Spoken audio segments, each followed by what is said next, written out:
You could say there's no shortage of fresh seafood inside the processing plant at Shelton-area based Taylor Shellfish. The shuckers are shucking at a dizzying pace. The packers are packing oysters to be shipped near and far in a global market. The demand for farmed shellfish products is incredible. And Taylor Shellfish has become the #1 shellfish producer in the country to meet that demand, with about 500 employees in the U.S. and Canada. But the source of Taylor's success as leader in the shellfish industry is actually within the sensitive tidelands where clams, oysters, mussels, and geoduck grow. Without sustainable habitat and a clean environment, there's no place to raise quality fresh shellfish.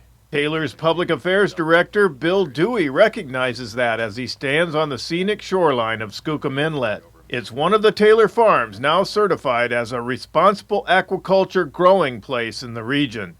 The company went through a rigorous auditing process to become the first in the U.S. to have 4 of its shellfish farms certified as a responsible aquaculture producer by the Aquaculture Stewardship Council. The ASC certification both helps us communicate to our customers that we're doing this as environmentally responsible as we can, and in support of our local communities and in support of our workforce, and trying to be as transparent about that as we can. Dewey explained what that means in the bigger picture. It helps us not only in the market, but it helps us in the community. So as we go out and try to get permits for new farms, people can trust us that we're a good operator in that area. And so it helps us in the permitting process as well.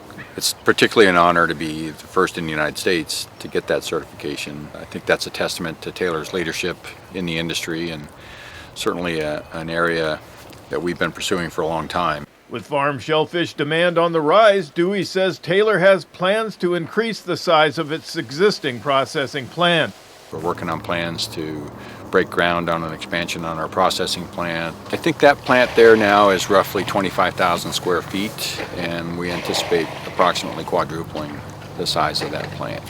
So we have a lot of processing in our older facility that will fold into that expanded facility, and then that expansion will also accommodate growth in our production as well. Dewey explained the increasing demand for farmed shellfish.